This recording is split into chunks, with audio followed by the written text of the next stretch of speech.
नमस्कार विद्यार्थी मित्र मैत्रिणींनो, परिवर्तन कॉम्पिटिटिव्ह फोरमच्या आपल्या या ऑनलाईन प्लॅटफॉर्मवर आपल्या सगळ्यांचं स्वागत। काल म्हणजेच 29 जूनला संयुक्त गट ब मुख्य परीक्षा 2024 पार पडली आणि त्याच्यामध्ये चालू घडामोडीवरती जे प्रश्न विचारलेले होते तर त्या प्रश्नांसंदर्भात आपण चर्चा करणार आहोत। मात्र या लेक्चरचा उद्देश थोडासा वेगळा आहे। वेगळा या सेन्सने आहे की फक्त चालू घडामोडीवरच्या प्रश्नांची उत्तरं सांगणं हा या सेशनचा उद्देश नसून उत्तरांबरोबरच ॲनालिसिस म्हणजेच चालू घडामोडीचे जे काही आपण 12-13 टॉपिक म्हणत असतो की त्याच्यावरती सातत्याने प्रश्न विचारले जातात तर त्या टॉपिकचं बायफर्केशन आपण बघणार आहोत। आणि पुढचा सर्वात महत्त्वाचा मुद्दा कुठला असेल तर तो म्हणजे आगामी कालखंडामध्ये येणारी आपली जी परीक्षा आहे, मग त्याच्यामध्ये राज्यसेवेची पूर्वपरीक्षा असेल किंवा कंबाईन ग्रुप बी आणि ग्रुप सी ची पूर्वपरीक्षा असेल तर त्याच्या दृष्टिकोनातून आपली रणनीती नेमकी कशी पाहिजे। आणि सर्वात महत्त्वाचा तुमचा आवडीचा प्रश्न असतो तो म्हणजे करंट अफेअरला किती वर्ष मागे त्या ठिकाणी जायचं, राईट, किंवा किती आधीच्या करंट अफेअर्स करायच्या। तर त्या सगळ्या प्रश्नांची उत्तरं या सेशनच्या माध्यमातून तुम्हाला त्या ठिकाणी मिळतील। प्रश्न फॉर्मॅट होण्यामागची नेमकी कारणं काय आहेत हे पण ॲनालिटिकली आपण समजून घेण्याचा प्रयत्न करणार आहोत। आणि एक गोष्ट सर्वात महत्त्वाची असते की चालू घडामोडींचा जेव्हा आपण विचार करतो तर तेव्हा बऱ्याचदा आपण डायनॅमिक जीएसचा पार्ट म्हणून चालू घडामोडींना बघत असतो, बट जेव्हा तुम्ही या डायनॅमिक जीएसला स्टॅटिक पार्टशी लिंक करण्याचा प्रयत्न करता तर तेव्हा तुम्हाला स्टॅटिक मधल्या क्वेश्चनच्या बाबतीत पण फायदा होतो। मग ते इकॉनॉमी असेल, ते for that matter computer technology असेल किंवा सायन्स अँड टेक असेल किंवा फॉर दॅट मॅटर तुम्ही ते पॉलिटीमध्ये बघत असाल तर सातत्यानं असे प्रश्न आपल्याला विचारले जाताना दिसतात। सो अधिक वेळ न दवडता डायरेक्टली आपण आपल्या डिस्कशनला सुरुवात करूयात। पण तत्पूर्वी आपण आपल्या परिवर्तनच्या यूट्यूब चॅनलवरती डिटेल्ड डिस्कशन करंट अफेअरचं करणारी एक सिरीज चालू केलेली आहे। रिसेंटली आपण शुभांशु शुक्ला यांचा जो काही अंतराळ प्रवास आहे आणि 41 वर्षानंतर जे काही रेकॉर्ड त्याच्यामध्ये झालेला आहे भारताच्या अवकाश तंत्रज्ञानाच्या इतिहासाच्या बाबतीत विचार केला तर त्याच्यावरती एक डिटेल व्हिडिओ बनवलेला आहे। तो आपल्या परिवर्तन कॉम्पिटिटिव्ह फोरमच्या यूट्यूब चॅनलला आहे, तर तो जरूर त्या ठिकाणी बघा। येस, सो पहिला प्रश्न बघूयात आपण। साधारणतः टेलिग्रामवरती काल तुम्हाला जी PDF आलेली आहे तर त्याच्यातले प्रश्न क्रमांक 11 ते 20 हे करंट अफेअरचे होते। पण फक्त एवढेच होते का? नाही, तर इकॉनॉमीमध्ये पण इक्वली आपल्याला असं लक्षात येईल की साधारणतः 3 प्रश्न असे होते की जे करंटची लिंक घेऊन किंवा डायरेक्टली करंट अफेअर्सवरती आलेले होते, राईट। आणि एक क्वेश्चन हा जॉग्राफीच्या सेक्शनमध्ये करंट अफेअरची लिंक घेऊन आलेला होता। कसं ते मी तुम्हाला सांगतोय, राईट। पहिला प्रश्न बघा इथं, आंबेडकर अ लाईफ या पुस्तकाचे लेखक खालीलपैकी कोण आहेत? शशी थरूर, हरी नरके, नरेंद्र जाधव, जयराम रमेश। आता अगेन लक्षात घ्या, गेल्या 1 ते 2 वर्षामधली वेगवेगळी चर्चित पुस्तकं असतात, एस्पेशली महत्त्वाच्या व्यक्तींनी लिहिलेली, तर त्याच्यावरती हमखास सातत्याने आपल्याला प्रश्न विचारला जातो, हे आपल्याला माहितीच आहे। इक्वली आता जर का PYQचा आपण रेफरन्स या ठिकाणी घेण्याचा प्रयत्न केला तर द इरा ऑफ डार्कनेस नावाचं एक पुस्तक आहे, त्याच्यावरती MPSCनं प्रश्न विचारलेला होता, जे पुस्तक शशी थरूर यांनी त्या ठिकाणी लिहिलेलं होतं। याचं पण उत्तर शशी थरूर असं आहे। आंबेडकर अ लाईफ या पुस्तकाचं लेखन कुणी केलेलं आहे? शशी थरूर यांनी केलेलं आहे। तुम्हाला बघा साधारणतः दर शनिवारी आपला जो लोकसत्ता आहे तर त्या लोकसत्तामध्ये एक पेज नंबर 6 वरती बुकमार्क नावाचं सदर येत असतं आणि या बुकमार्क नावाच्या सदरामध्ये बऱ्याचदा नव्यानं प्रकाशित करण्यात आलेली पुस्तकं दिलेली असतात। उदाहरणार्थ रिसेंटली एक पुस्तक त्याच्यात प्रकाशित आलेलं होतं मागच्या महिन्यामध्ये लोकसत्तामध्ये, तर त्याच्यामध्ये भारताच्या संविधान सभेतल्या महिलांवरती एक पुस्तक प्रकाशित झालेलं आहे आणि त्याच्याबद्दल त्यांनी समरी दिलेली, म्हणजे त्यातनं हिस्ट्रीचे पण इनपुट्स चांगले आपल्याला मिळू शकतात। सो इथं आपण जर विचार केला तर बघा या लोकसत्ताच्याच 3 डिसेंबर 2022च्या बुकमार्कमध्ये इथं डॉक्टर आंबेडकर यांचे अभ्यासू आकलन आणि आंबेडकर अ लाईफ शशी थरूर, मी हे रेफरन्सेस न्यूजपेपरमधले असतील किंवा प्रेस इन्फॉर्मेशन ब्युरोचे असतील ते ह्याच्यासाठी आणलेले आहेत की आपल्याला याचा उपयोग जो आहे तर तो भविष्यातल्या एक्झामच्या स्ट्रॅटेजीसाठी होणार आहे। म्हणून मी तुम्हाला म्हटलं की नुसती उत्तरं सांगणं हा आपला उद्देश नाही, तर उत्तरांबरोबरच आपल्याला भविष्यामधल्या होणारे एक्झाम आहेत तर त्याच्यासाठी आपली रणनीती कशी असावी हे ठरवता येईल. आणि हे सगळं आपण कंबाईन ग्रुप बी आणि सी चे जे विद्यार्थी आहेत तर त्यांच्यासाठी प्रहार नावाची एक बॅच आपण परिवर्तन कॉम्पिटिटिव्ह फोरम अंतर्गत चालू केलेली आहे. त्याच्यात मी स्वतः करंट अफेअर्सचे सेशन तुमचे घेतोय रेकॉर्डेड स्वरूपात, त्याला तुम्हाला मंथली स्वरूपात सेशन विथ नोट्स आणि विथ अशा प्रकारचे डिस्कशन्स जे आहेत तर ते तुम्हाला तिथे अवेलेबल डेफिनेटली असणार आहेत. बघा इथं डिरेक्टली हा प्रश्न आलेला आहे. पुढचा प्रश्न काय, जोड्या लावा नोबेल पुरस्कार 2024. आता जर उपघटक लक्षात घेतला तर पुरस्कार नावाचा उपघटक आहे. नोबेलवरती प्रश्न येतात का, डेफिनेटली विचारले जातात. आपल्याला असं लक्षात येईल याच्या आधी ग्रुप सी ची एक्झाम झाली, त्याच्या आधी ग्रुप बी ची झाली, त्याच्या आधी राज्यसेवेची झाली, तर तिन्हीकडे आपल्याला सातत्यानं नोबेलवरती प्रश्न आहे. काहींमध्ये नोबेल 2023 बद्दल प्रश्न आहे, काहींमध्ये 24 बद्दल प्रश्न आहे आणि 24 मधल्या नोबेलचा हा रिपीट झालेला मुद्दा आहे. पण इथं एकाच नोबेलवरती प्रश्न न विचारता अ गटामध्ये नोबेल दिलेले आहेत, क्षेत्र दिलेले आहे आणि ब गटामध्ये रिस्पेक्टिव्ह कुठल्या व्यक्तींना नोबेल पारितोषिक मिळालेलं आहे तर त्याच्याबद्दल प्रश्न आपल्याला विचारलेला दिसतो. आता इथं जर का आपण विचार केला तर भौतिकशास्त्राचं नोबेल जे आहे तर ते जॉन हॉफफिल्ड यांना त्या ठिकाणी मिळालेलं आहे. रसायनशास्त्राचं नोबेल हे डेव्हिड बेकर यांना मिळालेलं आहे. त्याच्यानंतर शरीर विज्ञान किंवा फिजिओलॉजी किंवा मेडिसिन मधलं नोबेल हे व्हिक्टर ॲम्ब्रोस यांना मिळालेलं आहे आणि साहित्याचं नोबेल हे हान कान यांना त्या ठिकाणी मिळालेलं आहे. सो हा जर का सिक्वेन्स बघितला तर पर्याय क्रमांक 1 हे या प्रश्नाचं अचूक उत्तर असेल. आता रेफरन्सेस जर का द्यायचे असतील तर लोकसत्ता आणि मटामध्ये नोबेल हे काही एकाच दिवशी डिक्लेअर होत नाही, म्हणजे साधारणतः एक आठवडाभर वेगवेगळे नोबेल जे आहेत तर ते दररोज डिक्लेअर होत असतात. मग बघा इकडं ऑक्टोबर 2024 मधला हा विचारला गेलेला प्रश्न आहे. इकडे बघा तुम्हाला लोकसत्ताचीच ही न्यूज दिसते, एआयचा पाया रचणाऱ्यांना भौतिकशास्त्राचं नोबेल. इथं तुम्हाला जॉन हॉफफिल्ड आणि जिओफ्री हिंटन हे पण त्या ठिकाणी दिसतील, राईट. आता पुढचा महत्वाचा मुद्दा, परत इकडे प्रथिनांवरील संशोधन आणि तंत्र निर्मितीला रसायनशास्त्राचे Nobel David Baker, John Jumper आणि डेमिस हॅसाबिस, राईट. सो ह्या तिघांपैकी एकाच नाव त्या ठिकाणी दिलेलं आहे. याच्या आधी जो प्रश्न विचारला गेला तर त्याच्यामध्ये आपल्याला असं लक्षात येईल की तिघांची नावं जी आहेत तर ती देण्याचा प्रयत्न केलेला दिसतो. सो असा आलटून पालटून होत असतं, पण हरकत नाही. इथं अगड बगड जोडायलावाला हा कॉम्प्रिहेन्सिव्ह प्रश्न विचारलेला होता. सो ही 9 ऑक्टोबरची न्यूज आहे, ही 10 ऑक्टोबरची न्यूज आहे. किंवा इकडे दक्षिण कोरियाच्या हान कांग यांना साहित्याचं नोबेल, अगेन लोकसत्ताची ही न्यूज दिसते तुम्हाला. 11 ऑक्टोबरची न्यूज दिसते, परत ही 10 ऑक्टोबरची न्यूज दिसते. ॲम्ब्रोज आणि गॅरी रॅव्हकुन या दुकलीला यंदाच्या वैद्यकीय नोबेल पुरस्काराने सन्मानित करण्यात आलेला आहे, राईट. म्हणजे परत अगेन हे जर का बघितलं तर आपल्याला असं लक्षात येईल की 10 ऑक्टोबरचा महाराष्ट्र टाइम्स याच्यामध्ये आहे. बघा पुढं, रतन टाटा यांना मिळालेल्या पुरस्कारांबाबत खालीलपैकी कोणते विधान चुकीचे आहे. आणि हे टाइम अँड अगेन परत आपल्याला रिपीट होताना दिसते की निधन वार्ता झालेल्या व्यक्तींच्या पुरस्कारांवरती प्रश्न विचारला जातो. याचा प्रोटोटाइप म्हणून तुम्ही लक्षात घ्या, डॉक्टर मनमोहन सिंग यांच्यावरती पण असाच प्रश्न विचारला जाऊ शकतोय. बघा पुढचा प्रश्न आपल्याला काय करायचंय, करंट अफेअरचं अनालिसिस करायचंय आणि पुढचे प्रोटोटाइप लक्षात घ्यायचे. डॉक्टर मनमोहन सिंग यांच्याबद्दल असा प्रश्न विचारला जाऊ शकेल किंवा डॉक्टर मनमोहन सिंग यांच्याबद्दल त्यांनी भूषवलेली पदे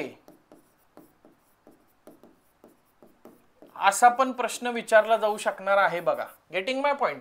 आता इथं जर बघा तर 2000 मध्ये त्यांना पद्मभूषण मिळालंय का, तर येस मिळालेला आहे. 2008 मध्ये रतन टाटांना पद्मविभूषण आहे का, तर येस आहे. 2023 ला उद्योगरत्न आहे का, तर येस आहे. उद्योगरत्न पुरस्कार हा महाराष्ट्र शासनातर्फे नव्यानं पुरस्कार सुरू करण्यात आलेला होता आणि पहिला उद्योगरत्न पुरस्कार हा रतन टाटा यांना प्रदान करण्यात आला. सो उद्योगरत्न पण आहे. पण इकडे काय आहे, ते नोबेल पारितोषिक विजेते आहेत हे मात्र खरं नाहीये. नोबेल मिळालेला आहे का रतन टाटांना, तर नाही. त्यामुळं ड जे आहे तर ते इथं चुकीचं आहे. आपल्याला विचारलंय पण काय, कोणतं विधान जे आहे तर ते चुकीचं आहे, फक्त ड. आता इकडे पण लक्षात घ्या तुम्हाला, ही पण अगेन 10 ऑक्टोबरची न्यूज आहे. म्हणजे तुम्हाला असं लक्षात येईल की आता आपण 3 क्वेश्चन डिस्कस केले, त्याच्यात ऑक्टोबर महिन्यातलेच बरेच क्वेश्चन जे आहेत तर ते विचारले गेले. पुढे जाऊन मी सांगणार आहे ऑक्टोबर महिन्यातले 4 क्वेश्चन जे आहेत तर ते या एका परीक्षेमध्ये आपल्याला आलेले त्या ठिकाणी दिसतील. राईट. नेक्स्ट मुद्दा आहे बघा, खालीलपैकी कोणता खेळाडू भारतीय ॲथलेटिक्स महासंघाच्या ॲथलीट कमिशनचा सदस्य नाही? मनू भाकर, ज्योतिर्मयी सिकदार, सुधा सिंग, सुनीता राणी. आता पहिल्यांदा तर हे समजून घेण्याचा प्रयत्न करा की हा मुद्दा का चर्चेत आलेला होता. आता इकडं भारतीय ॲथलेटिक्स महासंघ किंवा ॲथलेटिक्स फेडरेशन ऑफ इंडियाचा विचार केला तर त्याच्या वेगवेगळ्या समित्या त्या ठिकाणी असतात आणि या समित्यांवरती वेळोवेळी वेगवेगळ्या प्लेयरची नियुक्ती जी आहे तर ती केली जाते. मोस्टली अशा प्रकारच्या ज्या कमिट्या आहेत तर त्याच्यामध्ये फॉर्मर प्लेयर्स जे आहेत तर त्यांची नियुक्ती केली जाते आणि काही रिसेंटली चांगला परफॉर्मन्स असलेले खेळाडू जे आहेत तर ते पण त्याच्यामध्ये असतात. आता हे बॅकग्राऊंड ह्याच्यासाठी देतोय की ही न्यूज जर का बघितली तुम्ही तर 8 जानेवारी 2025 ची न्यूज आहे, द हिंदूची न्यूज आहे. मराठी न्यूजपेपरमध्ये हे याच्याविषयी काही आलेलं नव्हतं, म्हणून जिथं मराठी न्यूजपेपर बद्दल आलंय तिथं मराठीचा रेफरन्स देतोय तुम्हाला आणि इंग्रजी असेल तर इंग्रजी देतोय. आपल्याला फक्त समजून घ्यायचंय की प्रश्न का विचारला जातोय, कसा विचारला जातोय. बघा, unprecedented 6 women in AFI athletes commission, Neeraj among the 3 male members. Right. म्हणजेच काय थोडक्यात की 9 मेंबरची ही बॉडी आहे आणि त्याच्यात सरप्राइझिंगली पहिल्यांदाच असं झालेलं होतं की 9 मेंबरची ही भारतीय ॲथलेटिक्स महासंघाचा ॲथलीट्स कमिशन आहे तर त्यापैकी 6 महिलांचा त्या ठिकाणी समावेश आहे. सो म्हणून हा प्रश्न जो आहे तर तो जनरेट त्या ठिकाणी झालेला दिसतो. बेसिकली अंजू बॉबी जॉर्ज यांची नियुक्ती झालेली होती. त्याच्यानंतर मी म्हटलं की जसं काही फॉर्मर पण असतात आणि काही सध्याचे पण असतात, तर विचार आपण केला तर याच्यामध्ये नीरज चोप्रा सदस्य आहेत, अविनाश साबळे जे आहेत 300 मीटर स्टिपल चेसवाले महाराष्ट्रीयन तर ते त्या ठिकाणी सदस्य आहेत. त्याच्यानंतर कृष्णा पुनिया सदस्य आहेत. त्याच्यानंतर बहादूर सिंग याचे सदस्य त्या ठिकाणी आहेत. ज्योतिर्मयी सिकदार याच्या सदस्य आहेत. सुनीता राणी याच्या सदस्य आहेत. सुधा सिंग पण सदस्य आहेत. पण सदस्य नसलेली व्यक्ती आहे ती म्हणजे मनू भाकर. त्यामुळे पर्याय क्रमांक 1 हे या प्रश्नाचं अचूक उत्तर आहे. अगेन हा जानेवारी 2025 मधल्या न्यूज वरती विचारलेला क्वेश्चन आहे. राईट.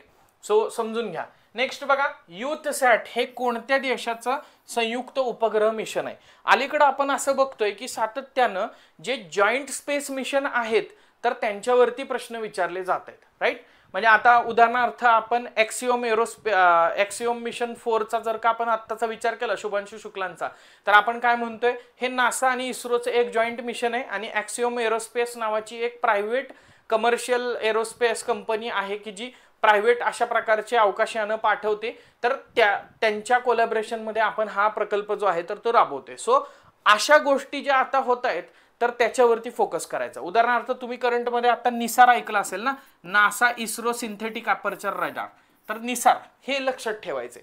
किंवा माग जपान आणि इस्रोचा एक प्रकल्प त्या ठिकाणी होता तर त्याच्यावरती पण चर्चा होती. सो इथं हा प्रश्न विचारलेला आहे. पण आता इंटरेस्टिंगली बघा, बेसिकली यूथसॅट हा 2011चा इनिशिएटिव्ह आहे बरं का. कोणामधलं आहे तर भारत आणि रशिया यांच्यामधलं आहे. पर्याय क्रमांक 4 हे याचं अचूक उत्तर आहे. कधी कधी काय होतं, असा जीके टाईप क्वेश्चन पण कुठल्या तरी जुन्या अवकाश मोहिमांच्या कॉन्टेक्स्टमध्ये विचारला जाऊ शकतो. फक्त तुम्ही इथं काय लक्षात ठेवा, जेव्हा अंतराळ किंवा अवकाश तंत्रज्ञानाचा जो विचार तुम्ही कराल तेव्हा इतर राष्ट्रांबरोबर आपण अशा कुठल्या मोहिमा राबवतोय का तर ते लक्षात घेणं गरजेचं आहे. मी पुन्हा एकदा सांगतो, हा 2011 मध्ये लॉन्च केलेला सॅटेलाइट आहे ज्याच्यामध्ये भारत आणि रशियामधल्या स्टुडंटचा समावेश या सॅटेलाइट प्रोग्राम मध्ये त्या ठिकाणी आहे. नेक्स्ट पुढचा मुद्दा बघा, yes, YouthSat joint Indo Russian satellite stellar and atmospheric studies with participation of student from universities graduate and post graduate level. Right. तर इकडं तुम्हाला हे दिसेल 20 एप्रिल 2011ला त्याची लॉन्च डेट आहे. म्हणजे लॉन्चिंग 20 एप्रिल 2011ला केलेलं होतं आणि त्याचा मिशन कालावधी जो आहे म्हणजे मिशन लाईफ जी आहे तर ती 2 वर्षाची त्या ठिकाणी होती. पण असे कधी कधी प्रश्न विचारले जातात. म्हणूनच मी बऱ्याचदा म्हणतो की करंटचे समजा आता मेन्सच्या कंटेक्स्टमध्ये 10 प्रश्न येत आहेत ना तर त्यातले 8 आपल्याला सोडवता आले पाहिजेत. 1-2 प्रश्न तर असे असतात की जे जनरली आपण वाचलेले नाहीयेत किंवा कुठले तरी जुने विचारले जातात. पुढचा मुद्दा बघा, घानाचे नवनिर्वाचित अध्यक्ष जॉन महामा खालीलपैकी कोणत्या राजकीय पक्षाचे सदस्य आहेत?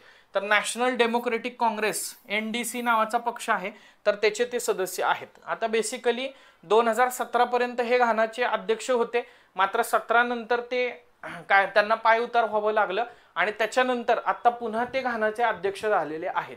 आता ही न्यूज जर का बघायची झालं तर अगेन 7 जानेवारी 2025 ची न्यूज आहे. Mahama to be sworn in as a Ghana's president for the third time अशा स्वरूपाची. पण आता इथं एक प्रकार असा आहे की आंतरराष्ट्रीय घडामोडी किंवा आंतरराष्ट्रीय स्तरावरच्या नियुक्त्यांमध्ये आपण काय म्हणतो, फ्रान्सचं बघूयात आपण, अमेरिकेचं बघूयात आपण, ब्राझीलमध्ये सत्ता बदल झालेत तर ते बघूयात, आणि मग अजून सत्ता बदल आपण कुठले फोकस करतो तर भारताच्या शेजारील राष्ट्रांच्या बाबतीमध्ये. कारण म्यानमारमध्ये काय होतंय, त्याच्यानंतर नेपाळमध्ये काय होतंय, बांगलादेशमध्ये काय चाललेलं आहे, फॉर दॅट मॅटर पाकिस्तानमध्ये काय चाललेलं आहे, याच्यावरती प्रश्न येण्याची प्रोबॅबिलिटी ही जास्त असते आणि जास्त येत आहेत. पण हा डायरेक्टली अचानकपणे आलेला असा क्वेश्चन होता, म्हणून मी म्हटलं की 10 पैकी जे 8 सोडवायचेत आणि 2 सोडून द्यायचेत ना, त्याच्यात कदाचित हा एक आहे आणि तो मगासचा युथ सॅटवाला एक आहे. किंवा कधी कधी काय होतं, आपल्याला करंटचं नॉलेज नाही पण ॲक्वायर्ड नॉलेजच्या बेसिसवरती पण काही गोष्टी सोडवता येतात. म्हणजे कुठंतरी काहीतरी हे वेगवेगळे उपक्रम किंवा इंडिया रशिया याच्याबद्दल काहीतरी आलेलं असतं, करार झालेले आहेत आणि मग त्याच्यात युथ सॅट असं जाता जाता वाचण्यात येतं, तर त्याचा पण फायदा कधी कधी होऊ शकतो. राईट. नेक्स्ट बघा, MS स्वामीनाथन यांच्याबाबत कोणते विधान खरे नाही. आता इथं जर बघितलं आपण तर MS स्वामीनाथन यांच्यावरती 3रा प्रश्न जवळपास आलेला आहे. ऑब्व्हियसली येणारच आहे, कंट्रीब्युशनच भारतासाठी त्यांचं तेवढं त्या ठिकाणी आहे, त्यामुळे प्रश्न जे आहेत तर ते रिपीट होणार आहेत. बघा इथं पण काय केलेलं आहे, MS स्वामीनाथन यांनी भूषवलेली पदं आणि त्यांना मिळालेले पुरस्कार अशा दोन्हींचं मिक्सचर प्रश्न विचारलेला आहे. तिकडे रतन टाटा यांच्या पण निधन वार्तावरती प्रश्न विचारताना कसा विचारलेला होता, तर रतन टाटा यांना मिळाले पुरस्कार या कॉन्टेक्स्टमध्ये विचारलेला आहे. बघा 1971 मध्ये रॅमन मॅक्सेसे पुरस्काराने सन्मानित करण्यात आलं का? येस, डेफिनेटली आलं. त्यांनी आंतरराष्ट्रीय तांदूळ संशोधन संस्था फिलिपिन्सचे प्रमुख पद भूषवलेले आहे, हे पण बरोबर आहे. त्यांना 2004 मध्ये राष्ट्रीय शेतकरी आयोगाचे अध्यक्ष म्हणून नियुक्त करण्यात आले, हेही बरोबर आहे. त्यांना 1988 मध्ये प्रथम जागतिक अन्न पुरस्कारानं सन्मानित करण्यात आलेलं होतं. आता इथं 3 मुद्दे आहेत, एक तर 1988 का, तो पहिला होता का, आणि जागतिक अन्न पुरस्कार त्यांना मिळालेला आहे काय, 3 गोष्टी. आता ह्यातलं पहिला जागतिक अन्न पुरस्कार त्यांना मिळालेला आहे, पण इथं आयोगानं काय चुकवलं, 1988 नाहीये 1987 आहे. सो 87च्या ऐवजी काय केलं, 88 केलं. त्यामुळे हे स्टेटमेंट जे आहे तर ते चुकीचं आहे. आपल्याला काय विचारलंय, कोणते विधान खरे नाही. सो ही असंच स्ट्रॅटेजी फॉलो करणं गरजेचं आहे. बघा की काय खरे नाही, काय खरे आहे, कारण कधी कधी ह्या सिली मिस्टेकमध्ये पण आपल्या चुका भयंकर होताना दिसतात. अंतिम टप्प्यामध्ये टेस्ट सिरीज सोडवण्याचं महत्त्व ते आहे, किंवा जास्तीत जास्त क्वेश्चन सोडवायला PYQ बघा हे का सांगितलं जातं, तर ते येतं त्याच्यासाठी. सो पर्याय क्रमांक 4 हे या प्रश्नाचं उत्तर त्या ठिकाणी आहे. नेक्स्ट पुढचा मुद्दा बघा. हा येस, 28 सप्टेंबर 2023 ला यांचं निधन झालंय बघा. सो 2023 या वर्षातला हा प्रश्न विचारलेला आहे असं आपण म्हणू शकतो. सो त्यांच्याबद्दल डिटेल वेगवेगळ्या गोष्टी आलेल्या होत्या. इकडे तुम्हाला वेगवेगळे मिळालेले सन्मान जे आहेत तर ते तिथं दिसतील, किंवा अदरवाईज 2004 मध्ये केंद्र सरकारने स्वामीनाथन यांच्या अध्यक्षतेखाली राष्ट्रीय आयोगाची स्थापना केली. या आयोगाने शेतकरी आत्महत्या रोखण्यासाठी महत्त्वाच्या सूचना केलेल्या होत्या. राईट, असं तुम्हाला तिथं डिटेल स्वरूपात त्या ठिकाणी दिसेल. राईट, मग सांगायचा उद्देश काय आहे, आपण जर का स्ट्रॅटेजिकली व्यवस्थित न्यूजपेपर रीड केले, आणि हे पण आता कुठली बातमी, ही महाराष्ट्र टाइम्स मधली बातमी आहे. राईट, म्हणजे मुद्दाहून मी कुठले तरी असे वेगळे सोर्सेस आणायचे किंवा कुठल्या तरी वेबसाईटवरचे सोर्सेस आणायचे आणि तुम्हाला कन्फ्यूज करायचा असा आपला उद्देश नाही. आपला उद्देश काय, अप्रोच बेस्ड तयारी कशा पद्धतीने केली पाहिजे आणि त्याच्यासाठी काय इनपुट आपण देणं गरजेचं आहे, तर ते याच्यात सांगण्याचा प्रयत्न आपला आहे. Getting it? सो आता बघा, खालीलपैकी कोणत्या एजन्सीने नो युअर मेडिसिन नावाचं ॲप जे आहे तर ते लॉन्च केलेलं आहे, असा प्रश्न विचारलेला आहे की खालीलपैकी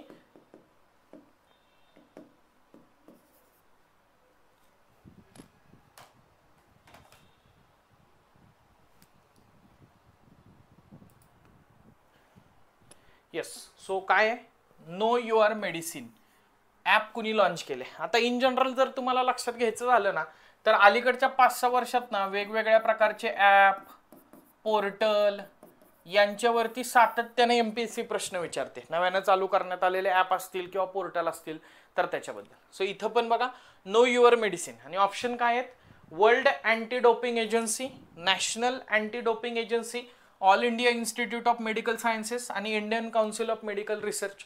आता काही जणांना ते इथं गेसवर्क जे करतात ना, म्हणजे वाचन नाही आणि गेसवर्क करतात, तर त्यांच्या बाबतीत नो युअर मेडिसिन म्हणजे कदाचित पर्याय क्रमांक 3 किंवा 4 असं वाटत असेल, राईट.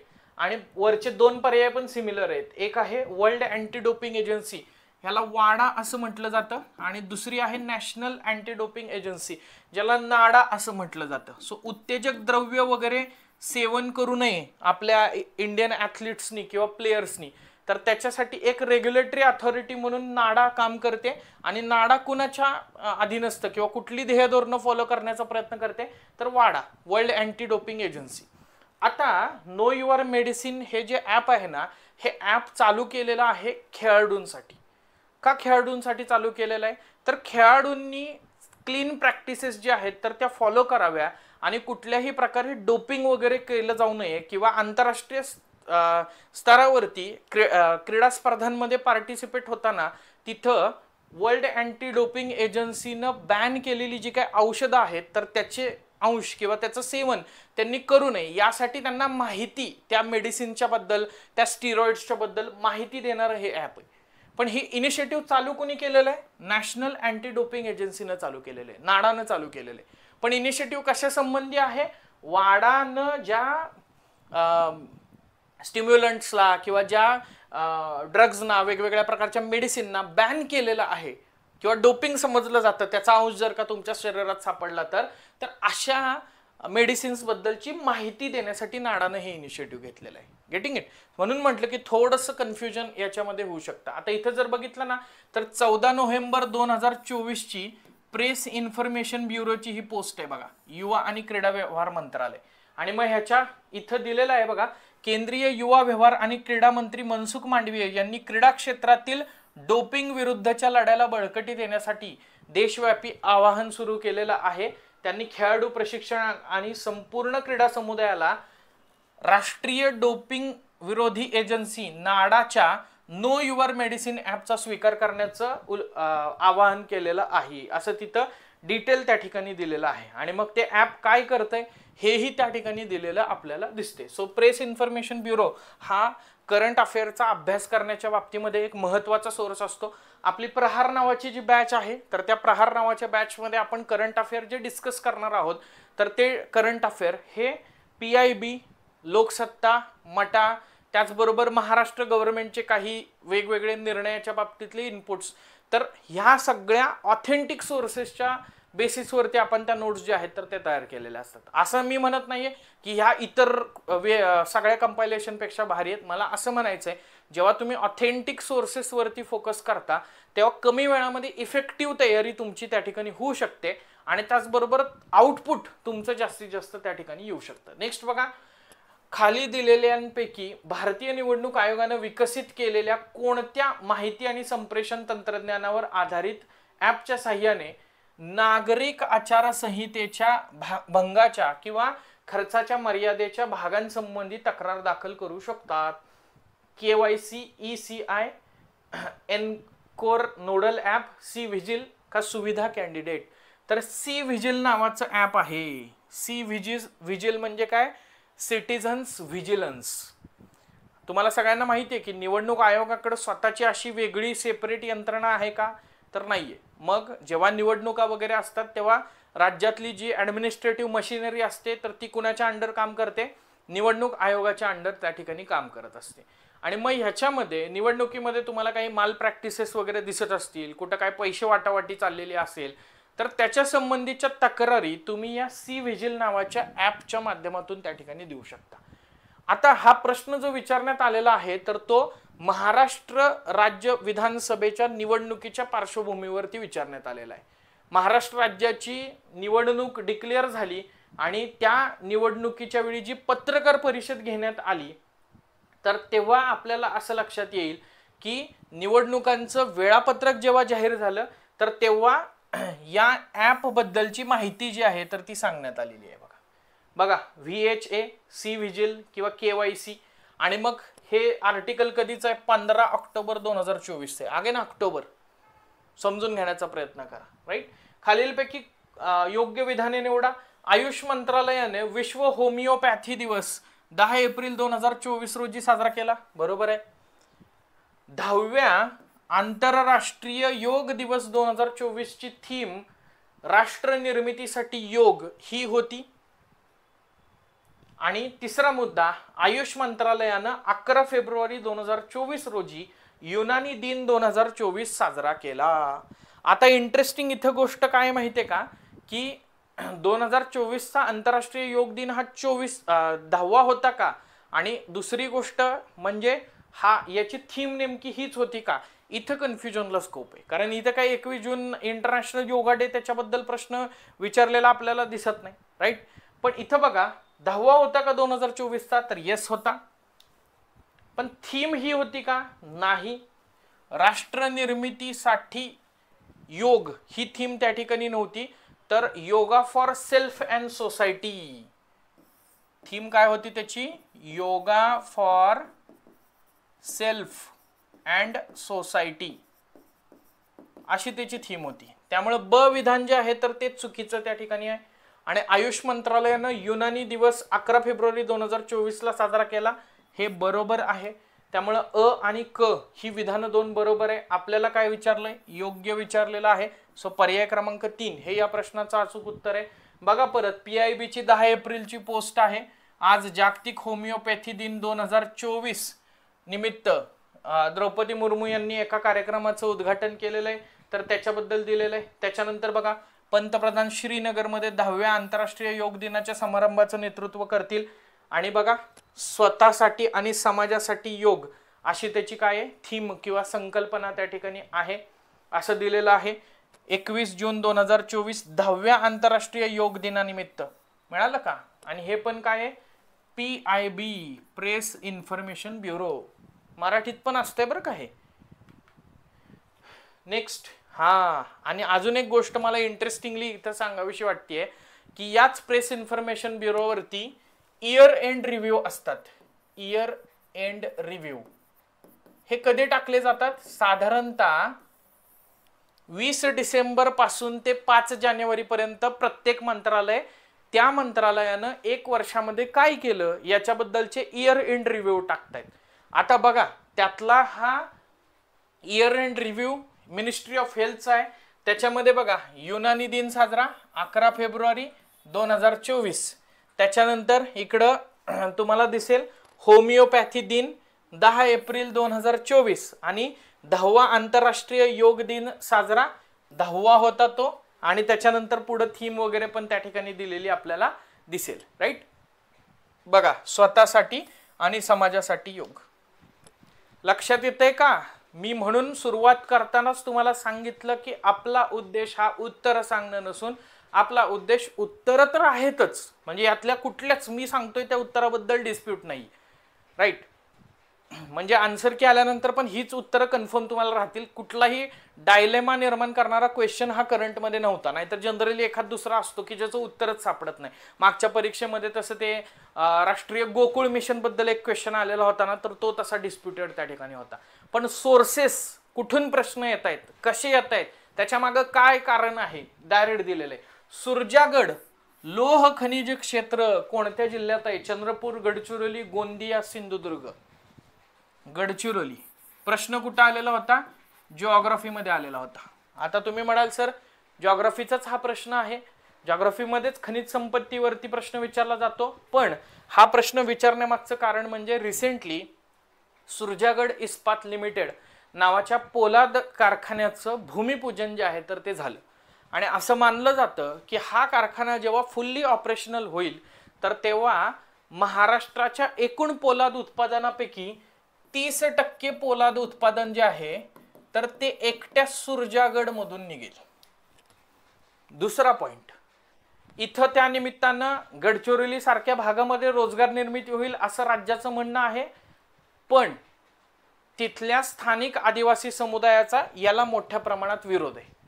पुढचा मुद्दा, अगदी मागच्या महिन्यामध्ये मुंबई उच्च न्यायालयानं असं सांगितलं की सुरजागड इस्पात लिमिटेड त्याची निर्मिती करत असताना वृक्षतोड जी आहे तर ती केली जाऊ नये आणि कुठल्याही प्रकारे एन्व्हायरमेंटल क्लिअरन्सेस मिळाल्याशिवाय तिथं पुढं फर्दर डेव्हलपमेंट जी आहे तर ती कुठलीच त्याची होणार नाही. राईट. म्हणजे गेल्या 6 महिन्यापासून सातत्यानं सुरजागड इस्पात लिमिटेड चर्चेत आहे आणि त्याच्यावरती हा प्रश्न विचारलेला दिसतो. हा प्रश्न हा बेसिक मधला आहे, खनिज संपत्ती, पण लिंक कोणाची घेऊन आलाय तर करंट अफेअरची घेऊन आलेला आहे. बघा, गडचिरोली होणार स्टील हब आणि हेच पण बरं का महाराष्ट्र अर्थसंकल्पामध्ये पण आहे बरं का. महाराष्ट्राच्या अर्थसंकल्पामध्ये पण या स्टील हब बद्दल तरतूद करण्यात आलेली आहे. याच्यासाठी 500 कोटींची तरतूद करण्यात आलेली आहे. दुसरा महत्वाचा मुद्दा, याच्यासाठी खनिकर्म प्राधिकरणाची स्थापना पण करण्यात आलेली आहे. बघा, गडचिरोली जिल्हा विकासाच्या वाटेवर सुरजागड इस्पात कारखान्यामुळे 80 लाख टन लोह उत्पादन होईल. तिकडे सरळ सरळ त्या ठिकाणी दिलेलं आहे 20,000ची रोजगार निर्मिती होईल सुरजागड इस्पात लिमिटेड. म्हणून म्हटलं की कीनली न्यूजपेपर रीड करण्याचा हा फायदा असू शकतो आणि आपण तेच फोकस आपल्या करंट अफेअरच्या बॅचमध्ये करत असतो. चालू केंद्रीय अर्थसंकल्पामध्ये लिंग भावाच्या आधारावरती अर्थसंकल्पातील वाटा वार्षिक आर्थिक वर्ष 24-25 मध्ये 6.8% होता, तर तो आर्थिक वर्ष 25-26 मध्ये डॅश पर्यंत वाढला.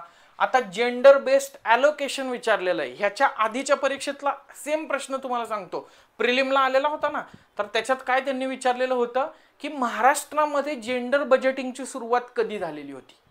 आता फक्त काय दिलेलं आहे, केंद्र सरकारनं 24-25 मध्ये जेंडर बेस्ड ॲलोकेशन किती % केलेलं होतं आणि 25-26 मध्ये ते किती केलेलं आहे. सो 25-26 मध्ये तो वाटा वाढलेला आहे आणि तो 8.86% इतका झालेला आहे.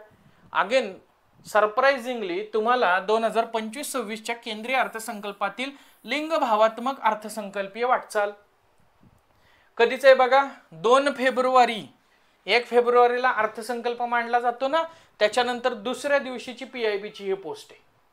बघा, एकूण केंद्रीय अर्थसंकल्पातील लिंगभाव अर्थसंकल्पीय वाटप 24-25 मधील 6.8% वरून आर्थिक वर्ष 25-26 मध्ये 8.86 पर्यंत वाढले आहे. जायची पण गरज नाही कुठं, डिटेल वाचायची पण गरज नाही, तुम्हाला इथं टायटल आणि सब टायटल मध्येच मिळून गेलेलं आहे. Getting it.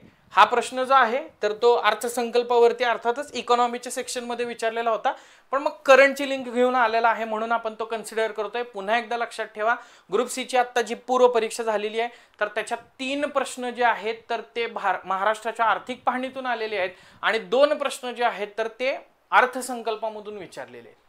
सो हे 2 सोर्सेस जे आहेत तर ते आपल्या दृष्टीनं महत्त्वाचे आहेत. त्यानंतर हा पण एक सोप्या कॅटेगरीतला प्रश्न होता, वित्त आयोग त्याचे अध्यक्ष आणि त्याच्यावरती विचारलेला होता. राईट. पण मे बी तुम्ही नियुक्त्यांमध्ये घ्या किंवा मे बी तुम्ही इकॉनॉमीच्या सेक्शनमध्ये घ्या. बेसिकली इकॉनॉमीच्या सेक्शनमध्ये आलेला होता. 16व्या वित्त आयोगाचे अध्यक्ष अरविंद पंगारिया, बरोबर हे आहेत. सो ड ला काय पाहिजे, 1 पाहिजे. ड ला 1 असलेले 2 पर्याय त्या ठिकाणी आहेत. त्याच्यानंतर 15वा वित्त आयोग जर का आपण विचार केला तर 15व्या वित्त आयोगाचे कोण होते, NK सिंग होते. अगेन हा PYQ आहे. YV रेड्डी हा पण PYQ आहे आणि विजय केळकर हा पण PYQ आहे. म्हणजे PYQ व्यवस्थित केलेले असतील तरी पण या प्रश्नाचं उत्तर जे आहे तर ते आपल्याला येऊ शकणार आहे. पर्याय क्रमांक 2 हे या प्रश्नाचं अचूक उत्तर आहे. म्हणजे 13व्या वित्त आयोगाचे विजय केळकर होते, 14व्या वित्त आयोगाचे YV रेड्डी होते, 15व्या वित्त आयोगाचे NK सिंग आणि 16व्या वित्त आयोगाचे अरविंद पंगारिया. पण इथं एक आर्टिकल अगेन लोकसत्ताच आलेलं आहे बघा, 3 जानेवारी 2024 आर्टिकल आहे आणि तिकडे दिलेलं आहे की बघा अरविंद पनगडिया यांना वित्त आयोगाचे अध्यक्ष करण्यात आलेले आणि त्याच आर्टिकलला खाली काय आहे तर मागील वित्त आयोगांबद्दल देखील जाणून घ्या असं लिहिलेलं आहे. आणि मग त्याच्यामध्ये 15व्या वित्त आयोगाची NK सिंग यांच्या अध्यक्षतेखाली स्थापना करण्यात आलेली होती आणि मग ॲलोकेशन वगैरे काय काय काय काय दिलेलं आहे आणि मग बाकी पण रेफरन्सेस जे आहेत तर ते तिथं त्यांनी दिलेले दिसतात. राईट. फायनान्स कमिशन आर्टिकल कुठलं रे याचं, आर्टिकल 280. हा पण MPSCचा एक आवडता दत्तक घेतलेला प्रश्न आहे ना, सारखा सारखा ह्याच्यावरती प्रश्न विचारला जातो. त्याच्यानंतर बघा खालीलपैकी कोणता देश एशियानचा सदस्य नाही किंवा नाहीत? आता बघा, सार्क जेव्हापासून सार्कचा रिलेव्हन्स कमी झालाय तेव्हापासून ASEAN, association of south east Asian nation, याचा रिलेव्हन्स जो आहे तर तो खूप जास्त प्रमाणात वाढलेला दिसतो. 8 ऑगस्ट 1967 रोजी, 8 ऑगस्ट 1967 बँकॉक घोषणापत्र आहे बरं का, बँकॉक घोषणापत्र.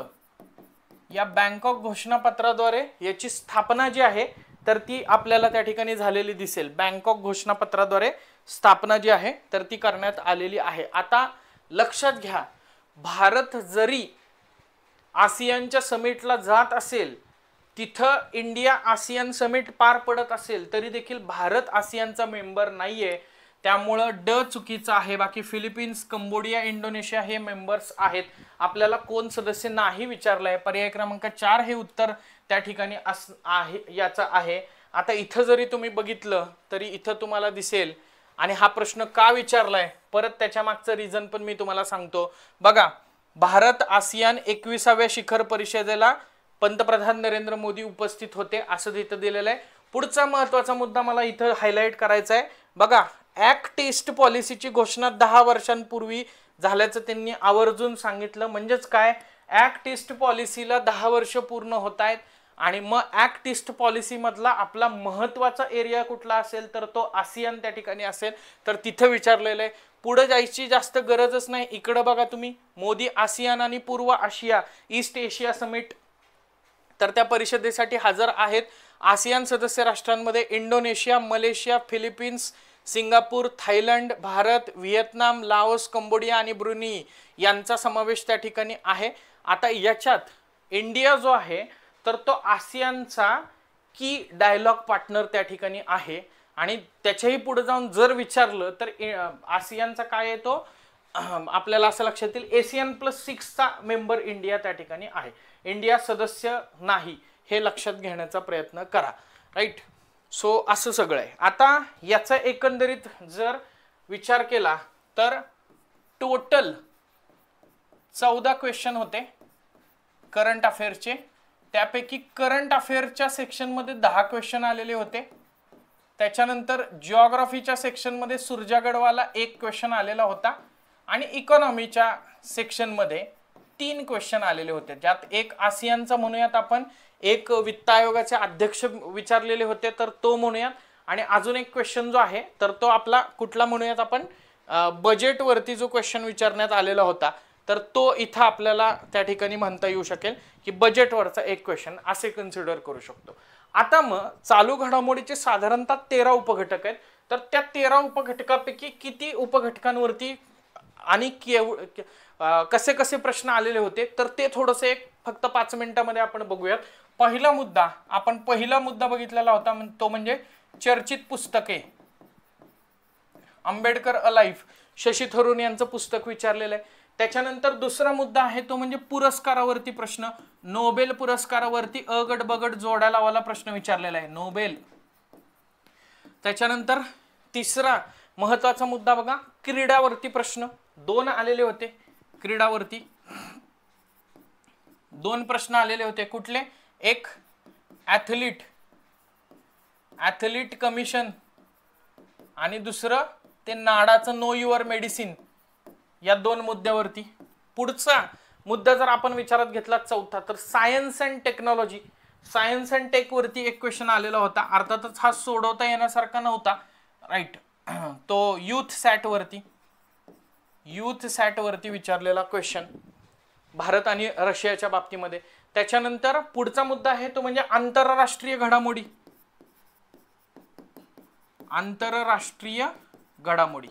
आता या आंतरराष्ट्रीय घडामोडींचा जर विचार केला तर 2 प्रश्न इथं मी घेईन.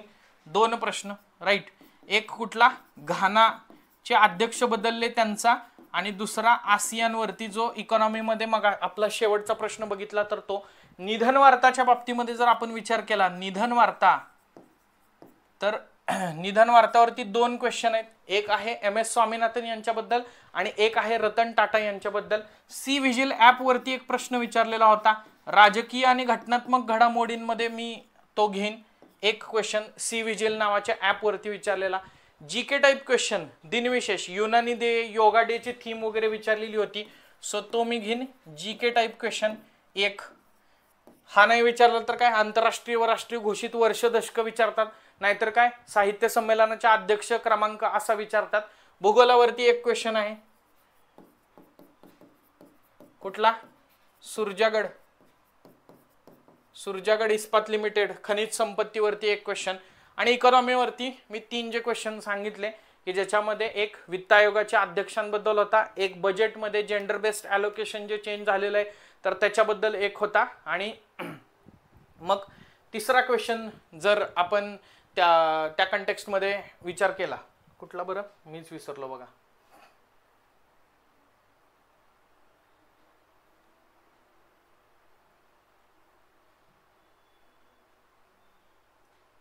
हा आसियानचा होता, जो आपण ऑलरेडी इथं आंतरराष्ट्रीय घडामोडींमध्ये कव्हर केलेला आहे. असे टोटल 14 क्वेश्चन होते. दिसले नाहीत क्वेश्चन कुठं तर बऱ्याचदा कम्प्युटरमध्ये वगैरे करंट रिलेटेड विचारले जातात, तर तिथं आपल्याला तो क्वेश्चन जो आहे तर तो दिसला नाही. आता एक शेवटचा मुद्दा ॲनालिसिसचा जो आहे तर तो आपण त्या ठिकाणी बघण्याचा प्रयत्न करूया. क्वेश्चन जे आहे तर ते कशा कशा पद्धतीनं आलेले होते, राईट. म्हणजे मंथ इयर वाईज जर का क्वेश्चनचा जर का विचार केला आपण तर 2022 सालच्या मुद्द्यावरती एक क्वेश्चन आलेला होता. जे शशी थरूर यांचं पुस्तक आपण बघितलं ना तर ते 2022 मधलं त्या ठिकाणी होतं. 2023 सालाचा जर का आपण विचार केला तर 2024 साल, 23 वरती नव्हता, 2024 सालचा जर का विचार केला तर आपल्याला जानेवारी महिन्यातल्या करंट अफेअर वरती एक क्वेश्चन दिसेल, जुलै महिन्यातल्या करंट अफेअर वरती एक क्वेश्चन दिसेल, सप्टेंबर महिन्यातल्या करंट अफेअर वरती एक क्वेश्चन दिसेल, त्याच्यानंतर ऑक्टोबर महिन्यातल्या करंट अफेअर वरती मी मगाशीच सांगितलं 4 क्वेश्चन्स आहेत, नोव्हेंबर एक क्वेश्चन आहे, डिसेंबर एक क्वेश्चन आहे.